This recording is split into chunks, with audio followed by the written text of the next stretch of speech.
Okay, class, where we were last time, I'll just piggyback on that a little bit and then head on to another subject, is that this reflux esophagitis, some call it heartburn. You've heard of that.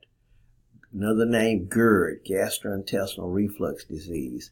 So when the food comes down, it's going into the stomach. It needs to get all the way into the stomach. Then the stomach then this lower esophageal sphincter needs to close because the stomach has a lot of acid in there to break down proteins and so forth. If for some reason this lower esophageal sphincter is floppy because of different reasons we mentioned before, then when the stomach contracts down tight, it sends acidic juice up into here and it burns. Now that's a problem because you can feel that burn up in here. But more so, over a long period of time, it can even cause cancer. It can change the epithelium and cause cancer up in this area here, carcinoma. Remember, carcinoma is cancer of epithelial tissue. Or, in some cases, it can cause tears in that esophagus, commonly known as a Mallory rice tear, a gastroesophageal laceration. Now, that's not the only thing can do it. Severe vomiting, coughing over, extended periods of time can cause this tear in that mucosa also. Okay. So I just wanted to, I kind of had to close the video quickly because of the time limit, but all right. So where are we going now? We're going to the stomach now. Let's talk on our stomach. Okay, the stomach has different parts to it.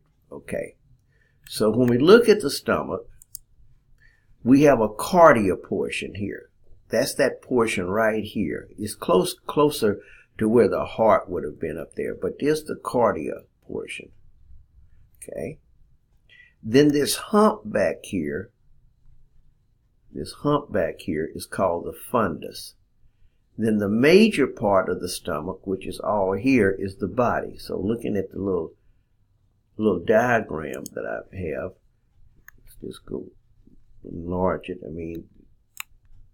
Okay, so here would be that cardia region there. Here would be the fundus. Here's the body there. And then we have the pyloric region. Let's come down here. Okay. So the cardia, we talked about that.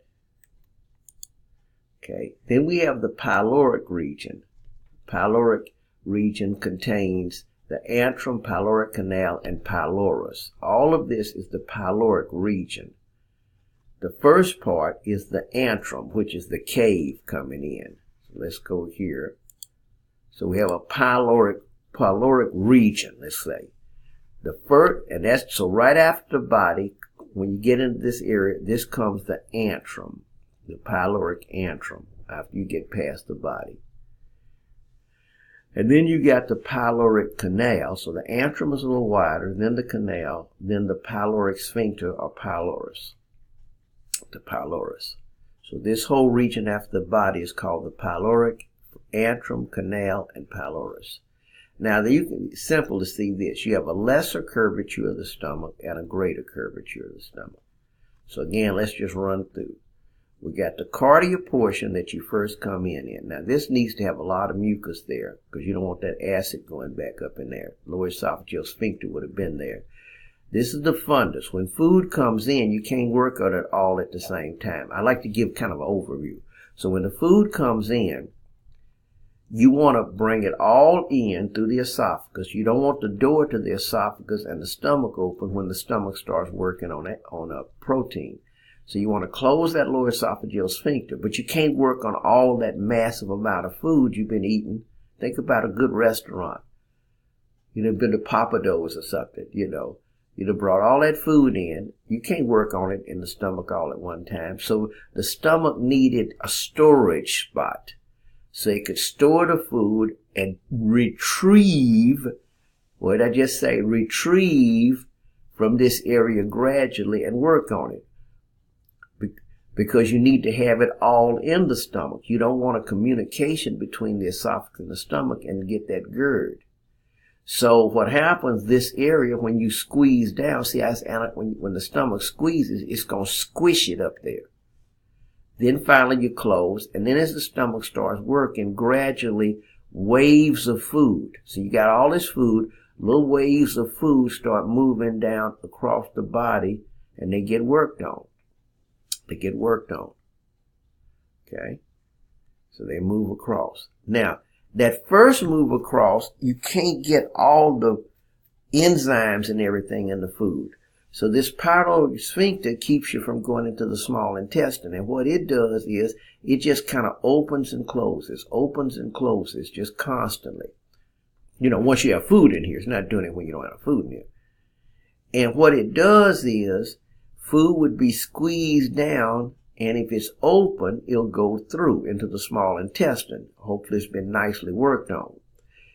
But if the food comes and this happens to be closed, then the food will go back up. So let's say you're only squirting about 3 meals into here at any opening time. About 3 meals.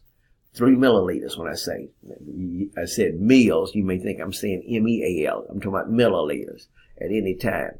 Because you need to work on it. You'd like to have that food processed as much as possible. Would I just say processed as much as possible before it goes into the small intestine? Because the small intestine is where absorption is. Now, there are some enzymes here too we'll talk about the small intestine. But a lot of that work need to have been done in the mouth. Remember, salivary lipase, salivary amylase, fats and carbs. Proteins would be worked on here primarily. Okay?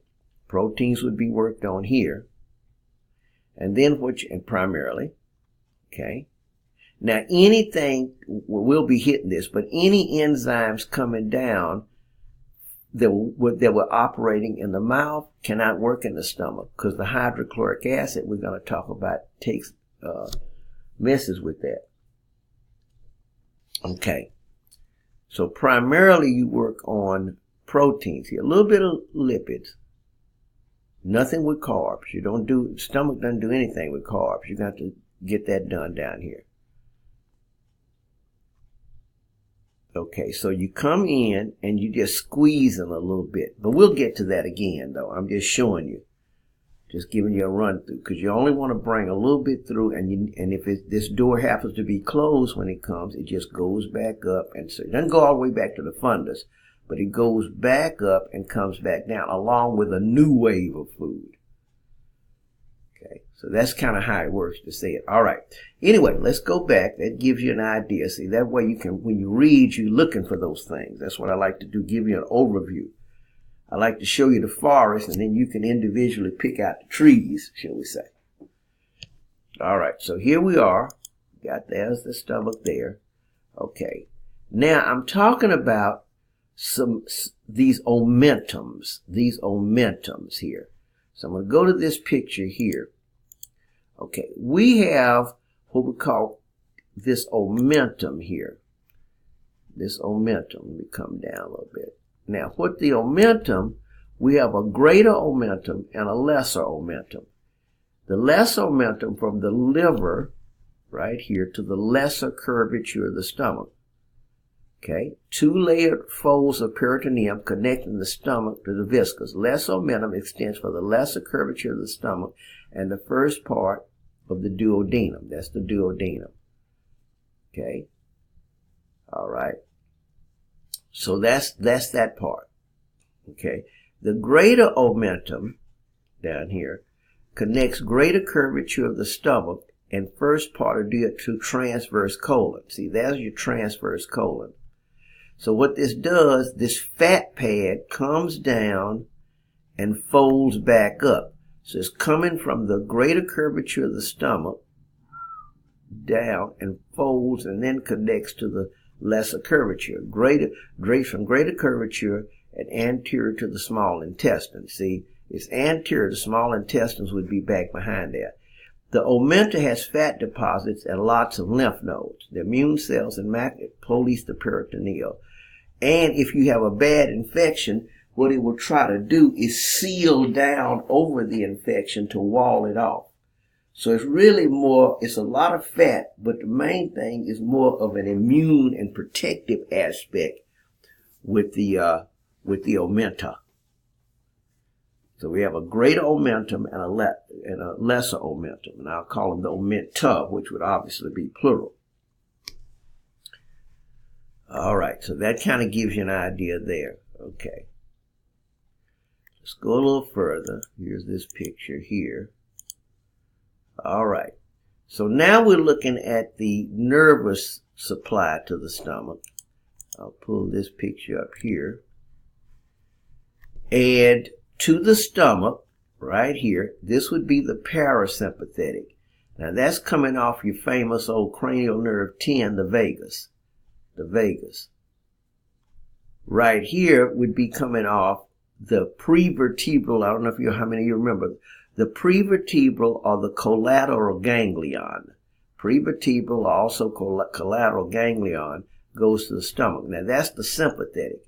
Remember, the sympathetic would slow the stomach down, and the parasympathetic would stimulate it. So acetylcholine stimulates, norepinephrine inhibits.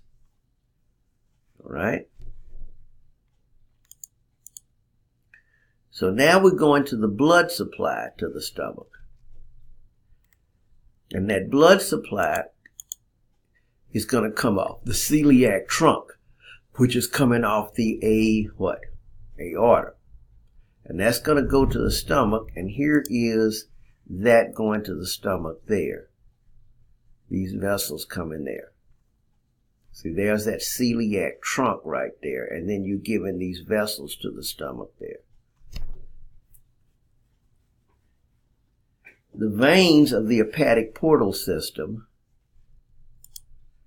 The hepatic portal system is the vein part of that. When we talked about that stuff going to the liver. Okay, hepatic portal system.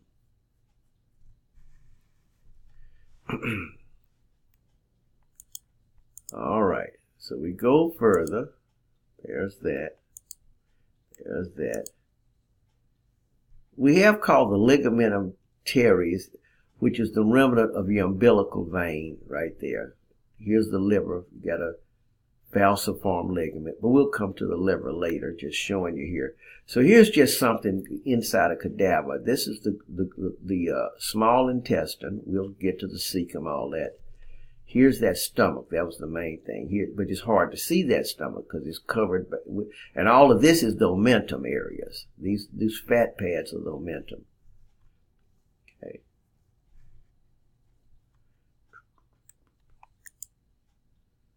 Okay, the stomach, come here. All right, there's the omentum. The stomach has 4 tunics. Okay, a muscularis and mucosa modified. So you have a muscularis externa, 3 layers of smooth muscle. Now you know normally you had a circular and longitudinal, but with the stomach, you have an oblique layer. So you have an oblique layer first, then a circular, then a longitudinal. And the reason for this is you need to tighten down on the stomach to cut the food up. Now here's another thing I want to bring up to you. When the food came into the stomach, it came in as boluses. The stomach, using these different layers of muscle, churns the food up and makes it into almost a milkshake, and that is called CHYME. So those 3 milliliters that I mentioned going squirting through here is in the form of chyme, CHYME, because these muscles cut it up. So we're going to get back to stomach in a moment. My time is out with this particular video.